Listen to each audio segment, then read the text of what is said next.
Hey guys, welcome back. Tisha here, and we are back for our first review of Reunion Part 1 of Married to Medicine. I said that really weird. Married to Medicine Reunion Part 1. That's what we're doing. I've never done a reunion review for Married to Medicine, so what I'm gonna do is leave out some things because of how much these ladies talk. Also, because I feel like some of the clips that they showed of previous episodes weren't necessary to discuss. But if there's something that I leave out that you want to talk about, please feel free to put it down in the comment section and I will respond. I feel like within the last 5 minutes of this, we saw what I was wondering this entire time be answered. I said previously that I don't understand the level of disdain that Dr. Simone has for Quad, and it is because of Toya. But we'll get to it. Not So Sweet Tea put up various pictures of Dr. Heavenly on her door and things of that nature at her largest size. It said things like the frying pan free zone and I love my lukewarm man, and it was supposed to be a dig. I don't watch Heavenly's reviews, but apparently she's talked about Sweet Tea's body. So now this is her response. At various points, a few of the ladies have done this, so why just limit it to them? Why didn't she do something to the other ladies as well? Andy asks if anyone had any special treatments for the day to get ready. Sweetie says she had some vitamin D. Quad says, what type of D is that? Sweetie says, wouldn't you like to know? Quad says, I had it already. Not So Sweetie can be whatever she wants to be, but in my opinion, she cannot go up against Quad when it comes to comebacks and reads. Quad is quick with it. Her putting up little pictures of Heavenly all over the place with little sayings and stuff shows that she's just not on that level. Now, Phaedra says that this group is a lot more unified when compared to the Housewives. They talk about Phaedra, her changing her flight and not telling Quad comes up. The bottom line with that situation is Quad felt like Phaedra was going along to get along and that she turned her back on Quad for these ladies, and she did. She wasted no time to drop Quad, but if she could turn on a person who she had been friends with for years and lie on them the way that she did, why wouldn't she turn on Quad? Simone wants to know what's wrong with Phaedra doing that instead of just being booed up with just her. Let's be real. There's a problem with that because they were supposed to be friends prior to all of this. Quad points out she was cool with her until she found out that some of the other ladies in the groups had issues with her, which is true. Andy says, so basically Quad feels like you ditched her to remain tight with this group. Phaedra, in her roundabout way, because Phaedra has a tendency not to directly answer questions, she says that it's not that I ditched her, but why would I attach myself to the Titanic? Of course, some of the ladies chuckle about this. And I'm like, you would attach yourself because this is supposed to be your friend. You should have attempted to fight in some way to keep her there. It seems like her last lifeline was Heavenly. They talk about Dr. G and Phaedra again. Phaedra claims that all she did was hold his hand. I don't care because we'll never know the truth to this. Not So Sweet Tea says he did say that you all did more than hold hands. He said that you guys kissed. Phaedra says she didn't. Sweet Tea says, well, he has no reason to lie about that. He's lied about other things, so why would he not lie about that too? Heavenly says Sweet Tea seems to think that her man tells her everything that he does, and he just doesn't. Sweet Tea says, shut your mouth. You don't know what he tells me. Looking at this show, it's clear that he doesn't tell her everything, but I don't care. They play some game. I'm not going over that. Andy asks Quad if Phaedra and Quad... Andy asks Quad and Phaedra if they're willing to salvage their friendship. Quad immediately says yes. Phaedra pauses a little bit and says, only if, you don't drag me and go around talking about me to other people. Heavenly then brings up how she had a conversation with Quad in regards to Phaedra. thinking that it would just be between the two of them. And Phaedra found out about it because Quad went right back to her and told her. Quad says she did. Andy wants to know what was said because Phaedra says, not Phaedra, Heavenly says she was talking a whole bunch of mess about Phaedra, to the extent that basically if Phaedra doesn't like what they do on Married to Medicine, then she could get the hell out of there. Simone chimes in and said that's a fact. So basically they decide that, well, Andy decides that Quad and Phaedra need to work on their trust. Y'all, sorry, it's late. Today has been a late day for me. It is 11:43 and I'm currently filming, and that was not what I was supposed to be doing. I'm so behind schedule on filming. I'm a little annoyed with myself, but what can you do? Life happens. Okay, back to this. Toya. Toya says her and Eugene are in a much loving space than they were previously in last season. Simone says, my friend needs to learn to not always criticize him. And Toya says she has always been a woman of a particular taste. He's accustomed to it. Despite her father living in a place where he couldn't leave his car doors unlocked, Toya is accustomed to a certain lifestyle. To be fair, you can't do that in a lot of places. When I go to Brooklyn, I know better than leaving my doors unlocked or leaving anything. I mean, not even a quarter in the cup holder. They discuss the wine situation for the Met Gala. Andy wants to know if she had to pay for it or if it was given to her. She says that, you know, she kind of did have to pay for it, but it was given to her. Basically, the wine was given to her. She did not have to pay for it. She's allowed a certain number of cases a year, and she feels like she took some of these cases and put it into this situation, and she feels like she could have used that for her other events, and the lady should have accepted it. Andy points out how it would have been a smart business strategy to use this huge platform on Bravo, which is Married to Medicine, and actually promote your wine. She says the ladies didn't want her to do that. Bottom line is all the ladies felt like she should have paid the money as well. Heavenly says, maybe I shouldn't have said what I said at the event. It's no maybes about it. Heavenly shouldn't have done that to Toya. It's like Jackie said, you should have had the conversation, but it should have been at a different time. They show the clips of the doctors at work, and all doctors. The VP of the United States team was excited that they aired the meeting with the vice president on the show. We then find out, we're asked if any of them take Ozempic. Heavenly admits that she's tried it, but she stopped when she saw that she can gain all the weight back. Jackie points out that you have to do a lifestyle change. If you do that, that's not a risk. And Heavenly admits that she didn't change her lifestyle. They talk about Jackie then being in hot water because of some of the comments that she made on a previous show on YouTube with Heavenly. I said in a previous episode that I did not see it and I was going to wait till they brought it up at the reunion. So here they did. Apparently this interview was done on YouTube with Dr. Jackie and Dr. Heavenly in April of 2020. The statement was made by Dr. Jackie. Sometimes as African-American women, we're a bit more dramatic. You go to the doctor and you complain and you complain and you complain, and you aren't taken seriously because you are crying wolf. I had to look back at it and not get really upset because I like Jackie, but I have to call it the way that I see it. And you all can let me know what you think down below. She should have never made those statements. If that's indeed what she said, that is sad. I have a friend that has been fighting for the last 2 years with different doctors to find out what's going on with her body, and her PCP is trash. When I say trash, I mean trash.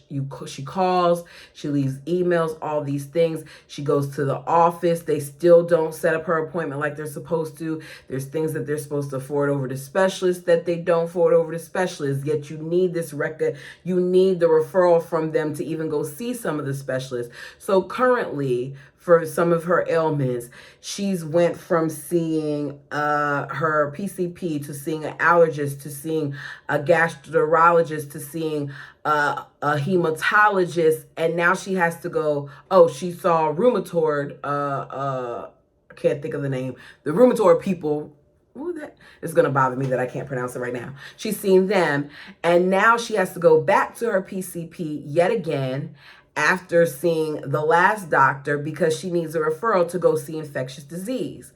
So here we are 2 years later of my friend not crying wolf, and she's not being taken seriously. So statements like this tick me off. Jackie begins to get choked up saying that it was one of the hardest places that she's been in medicine. To see those words tear down everything she's done prior. Phaedra was one of the first ones to stand up for Dr. Jackie because she knows what it feels like to be canceled. She claims that Jackie should not be judged or canceled based on this one misstep, but she should be judged by her works.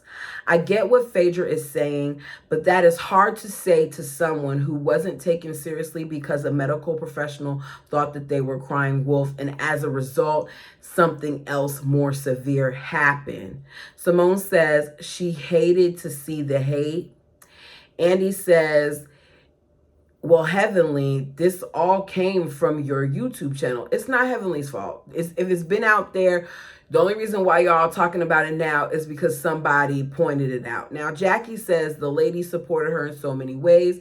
She points out all the different ways she had support from the ladies, and then says that she did not hear from Quad. I don't understand why she felt the need to pull Quad into this moment, but that's what they do. Andy says, Quad, I'm trying to figure out why you didn't reach out to Dr. Jackie. Quad says, I was going through my own thing, Andy. If looks could kill, when Quad said that, the way that Toya looked at Quad in that moment, Quad would be deceased. I do not understand why these women act like they haven't come at each other in various moments, and why they feel the need to collectively punish Quad the way that they do. Now, I may be missing something because there are seasons prior to this that I stopped watching. I'm well aware that Quad has probably done some very serious things. You are on a show. All of you all aren't friends. All of y'all not friends with Sweet Tea. Y'all are acquaintances. Y'all aren't friends with her. So why can you not do the same thing with Quad? Andy says the accusation is that you don't show up for these ladies. She said she did text Dr. Jackie, Heavenly, and Simone at one point. And in that group text message, she did tell Jackie that she stands with her. And Simone and Toya laughed and said, yeah, you said it quietly. She doesn't have to be friends with everybody, and I'm over this. And for real, she didn't even have to tell her she stood with her.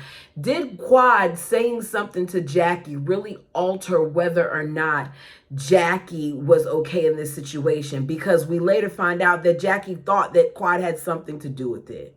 Jackie says she cares about her patients and she's invested in them, even to the point, Andy points out, that she almost lost her marriage. I'm not canceling Jackie. What I am saying is that I hope that Jackie really has taken the time to look back at herself and her patients, and that she continues to really listen to them, even in moments where she feels like their concerns may not be legitimate. Because her taking the time to listen, her scheduling her appointments instead of maybe in 30-minute increments in 45, may be all the difference in the world for that patient. That's all I'm going to say as far as that. It's then the Quad segment. Quad apologizes to Toya yet again for spreading the rumor about her and Eugene.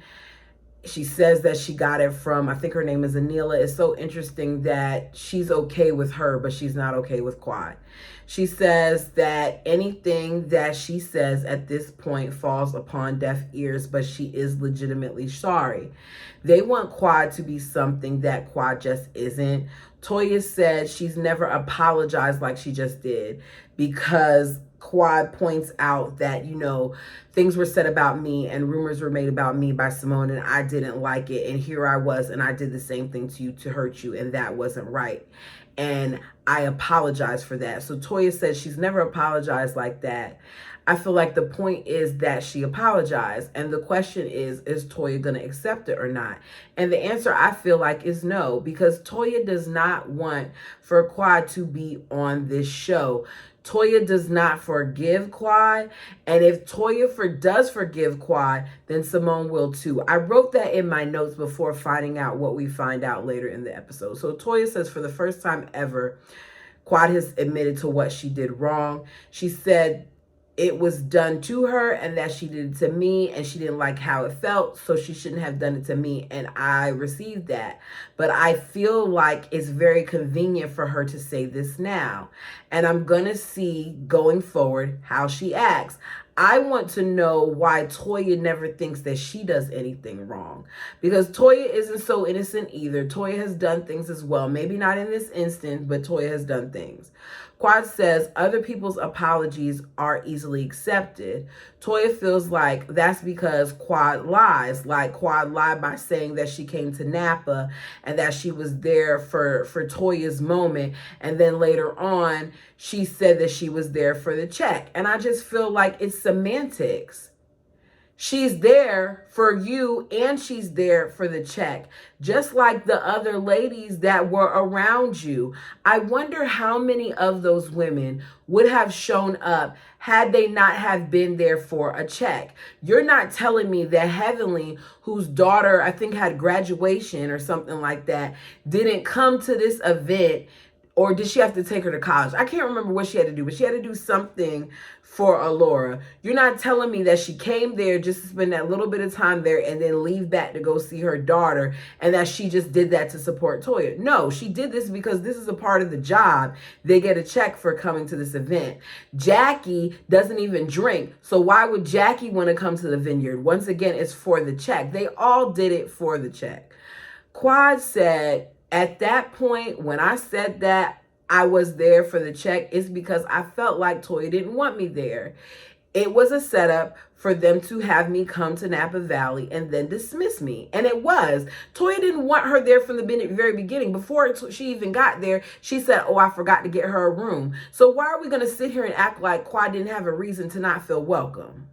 That's what it was. They all knew all along that they weren't going to keep her there. They didn't even let the girl stay that long. So you're not going to make me think otherwise. She said, I didn't think you would want me there because you don't like me.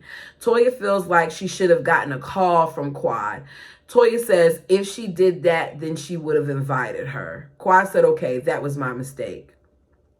Jackie then talks about the resurrection and how she would have loved to hear Quad say, I messed up, I haven't been in touch, and I want to be a part of this group. Quad said the invitation was there. Jackie says friendship goes both ways, and sometimes she wants to know that she's thought of. Quad says, I wanted to call you when this stuff was going on social.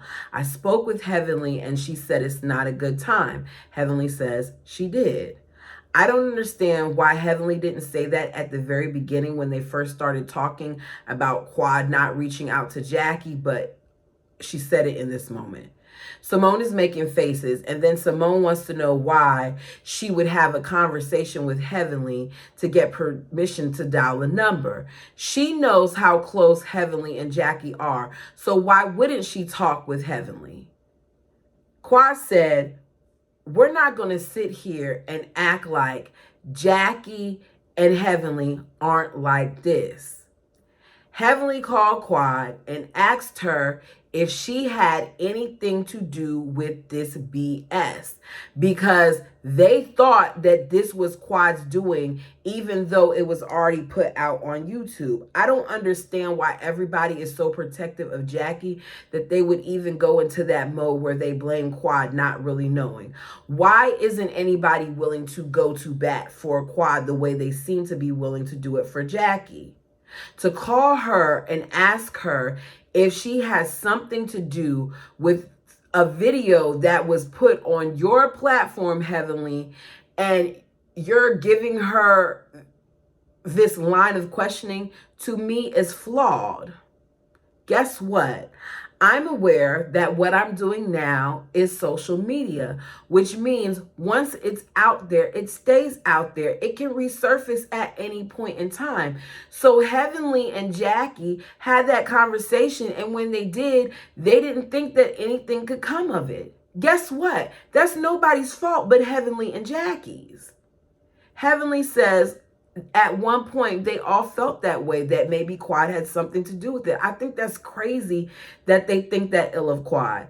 Every time Quad says Heavenly and Jackie are close, Simone makes a face. There are other things going on in this cast, but we're not talking about that. So Quad asks, is that really what everybody's thinking? They go from that to talking about why Quad thought that Sweet Tea's bachelorette party be a good time to come back to the group. She said, that's when all the ladies were going to be together. I heard people were talking about me, so I showed my face. I noticed that while Quad is talking, Phaedra is nodding her head yes a lot to what Quad is saying. Quad says that they had a lot to say, so she showed up. She then says no one called her and she didn't call anybody. Simone says, you got to keep it a buck, Quad. And she says, okay, maybe we didn't call each other. Simone says, I can call and I can support and I can name 3 times where I showed up for you. Can you name times where you showed up for me? One without a camera and a microphone. I hate that Simone does that, because who in friendship counts times where friends show up for one another? Who does that? It's like the other day, my son had an appointment. It was end of month closing at my job. I cannot leave my job unless it's like something extremely important. They didn't want me to leave. So what did I do? I contacted my best friend. I said, can you get my son such and such time? She said, no problem. My friend isn't sitting there tallying up. I was there for Tisha. I was there for Tisha and my nephew because I went and got him. That's not how that works. That's not how friendship works. Friends are just friends. But Simone is keeping tallies when it comes to Quad. Then Simone does something that I do not agree with. I do not agree with Simone using the situation that happened with the passing of Quad's niece in her pool as a way to show that she reached out, especially since this entire time when Quad speaks to this situation happening, she's not saying what the situation is.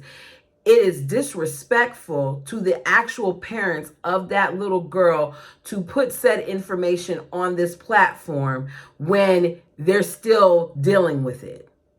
Quad begins to cry. Quad is saying like, no, Simone, no. And she still divulges the information. Heavenly is crying. Phaedra is telling her to calm down and consoling her. They did a weird clip of it because there's the way Quad was crying. I do not feel like it was fake. And I feel like she didn't just cut off her tears like that. Simone says, friends show up for each other. Cecil and I have opened up our home to her. She's never invited me into her home. Now, mind you, she's screaming this. She's yelling it. You know how loud Simone is. Quad said, there was a time where you and I were close. We went out to eat. I told you that I apologized to you. And you basically told me, you don't have to apologize. You've done nothing. I just don't want Toya mad at me. Simone tries to say that's not what she said. Heavenly says, it's paraphrasing, but that is basically what you told me. Simone then says, I said I'm not going to do anything to jeopardize my relationship with this one. So then that's basically what you said. You don't want to mess up your situation with Toya. So what? She didn't say what you said verbatim. The point is you don't want to mess up that dynamic, which is why Toya was able to put the bug in your ear for you to sit there and you be the mouthpiece to escort Quad out of the Napa trip, because that's what you do. She says, when I call her, she's there. She invites me to her home. Her husband has cooked for me. She has cooked for me. They love on me. Heavenly points out that's not a reason to be upset with her. And she points to Quad. I used to entertain people all the time when I was in my previous relationship. I mean, people would come over my house every weekend. I'd be cooking. We'd be having a good time, game night, all of these things. And Now I'm not that person. I don't do all of that. I think I kind of, wore myself out of it, honestly. And then the pandemic happened, and I'm real particular about the energy in my space and all those other things. But with that being said, am I not your friend because I don't invite you to come over my house left and right? No. Different people have different ways of doing things. And it just sounds like a bunch of excuses to me as to why Simone is so upset. Should she be a little upset about a phone call? Maybe, but some of us aren't needy friends. I have friends that I haven't talked to on the phone in months. Guess what? When we see each other, we pick up right where we left off. I don't understand why they require so much of this girl. Anyways, Andy is over all the yelling coming from Simone, and he says, I want to hear from Quad, but she keeps over talking and she keeps interjecting. She then yells, if she stays honest, then I stay quiet. She was honest in that moment. She may not have said it the way that Simone said it, but the point is that Simone did not want to upset Toya. She says, if she lies, I'm talking. She said, Quad said, she's right when she said something tragic happened. She did reach out. She showed me love. Simone, I appreciate you for reaching out to me during a terrible time in my life because it was awful and I still struggle with that today. Thank you. Now, you would think with that whole spill from Simone that she would acknowledge what she said, say, okay, embrace her something. It was nothing. Instead, she want to still sit there wiping the corners of her eyes looking mad. So they break for lunch. Quad, Heavenly, Phaedra, and Jackie are still there. Quad says, you thought that I did that to you? I would never do that to you. And the other ladies walk off and it's just the two of them. And she says, what made you think that? Jackie says, Quad, I was in a really bad space and I just didn't know. She tells her that she thinks she's a good person, but she'd rather lose her as a friend than lose herself. And that is how they conclude this first part. You all, let me know what you thought of this. Give this video a thumbs up, helps me get in the algorithm, and subscribe if you haven't done so already. If there's something that I left out, as I said before, please feel free to put it down below and I will respond at my earliest convenience. Until next time.